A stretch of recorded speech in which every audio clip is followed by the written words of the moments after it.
Donc le cellome intra-embryonnaire se forme au niveau du mésoderme latéral. Vue dorsale de l'embryon, on a l'ectoderme avec la plaque neurale qui est très apparente, et on fait une coupe transversale.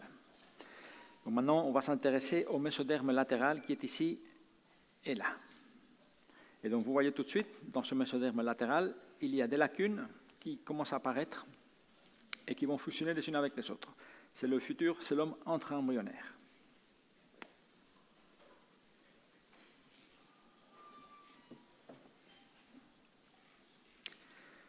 Ces espaces fusionnent les uns avec les autres. Tout se passe de façon concomitante. Pendant que le tube neural se forme, ces lacunes se forment ici aussi. Les crêtes neurales qui apparaissent. Et voilà donc les différents éléments anatomiques que l'on mentionnait. Donc vous voyez ici ce cellome intra-embryonnaire qui s'est formé et il va être en continuité avec le cellome extra-embryonnaire qui est là. Et donc, vous voyez, la partie viscérale ou ventrale, c'est la future splanchnopleure. Donc, avec l'endoderme, ça va former la paroi du tube digestif. Et dorsalement, c'est ce mésoderme somatique, latéral somatique, qui est en continuité avec le mésoderme extra-embryonnaire somatique, qui, avec l'ectoderme de surface, va former la somatopleure, la paroi du corps. Alors maintenant, on voit en vue dorsale, par transparence à travers l'ectoderme, on voit les différentes lacunes qui se forment, un peu partout, dans tout le mésoderme latéral, donc qui va tout autour de cet endroit. Donc ces lacunes qui sont là, qui fusionnent les unes avec les autres, et même au niveau de l'aire cardiogène. Donc ici, rappelez-vous, il y a ces cellules mésodermiques du mésoderme latéral qui vont former le tube cardiaque, aire cardiogène.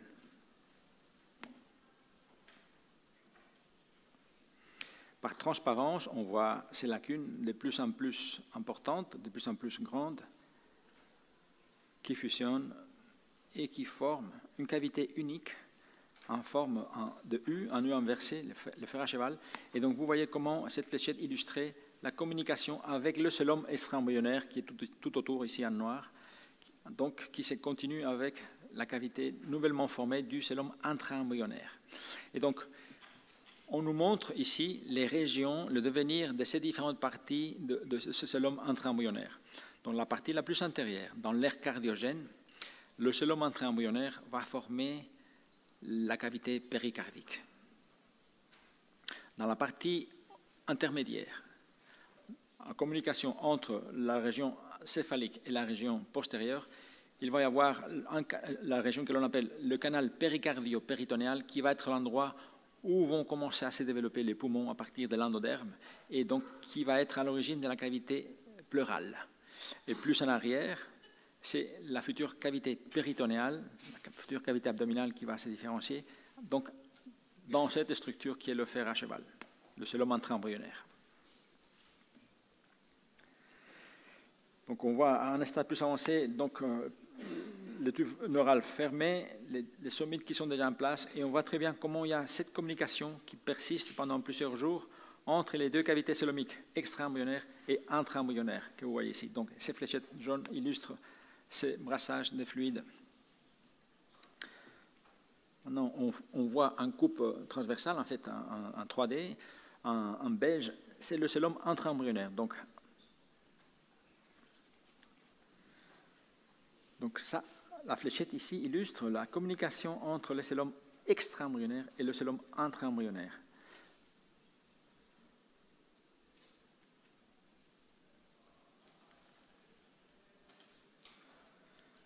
Et donc nous allons voir comment ces cellomes intra-embryonnaires se forment en vue transversale. Donc il y a la cavité amniotique en haut, la cavité du sac vitellin en bas, et au milieu le disque trilaminaire, ecto, méso et endoderme, avec le notochord en vert. Donc, en vue transversale, on va voir ces plicatures latérales, en même temps que se forme le tube neural. C'est quelque chose que nous allons voir lundi prochain. Donc, ça, c'est le cellome en forme de fer à cheval. Donc, on est au milieu de l'embryon, et c'est l'endroit où il y a le passage entre le cellome intra-embryonnaire qui est en train de se former et le cellome extra-embryonnaire. Donc, lorsque les deux côtés latéraux de l'embryon vont se rejoindre ventralement et fusionner, on va avoir la formation du cylindre. Et donc, vous voyez ici le passage entre le cellum intra-embryonnaire, qui ici et là, de deux côtés du tube digestif en formation, et donc la cavité choriale, le cellum extra-embryonnaire, qui est en contact à ce niveau-là avec celle du cellum intra-embryonnaire. Donc, finalement, l'embryon va fusionner ventralement, et donc ce cellum intra-embryonnaire va rester isolé complètement au milieu.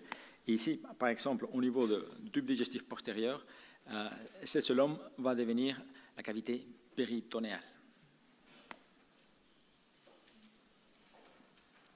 Donc, juste pour vous montrer anatomiquement où ces différentes parties vont se retrouver. Donc, ici, c'est la vue latérale en 3 dimensions. On voit la partie postérieure qui est la future cavité péritonéale. On voit le passage au niveau du cœur vers l'endroit où vont se développer les poumons. C'est ce qu'on appelle le canal péricardio-péritonéal, future cavité pleurale. Et dans la partie la plus antérieure, entourant le cœur en développement, que l'on voit ici en rouge, il y a cette partie la plus antérieure du cellum intra-embryonnaire qui va former la future cavité péricardique. Nous verrons tout ça plus en détail au moment du développement du système circulatoire. Voilà les différentes cavités péricardiques, péritonéales et pleurales.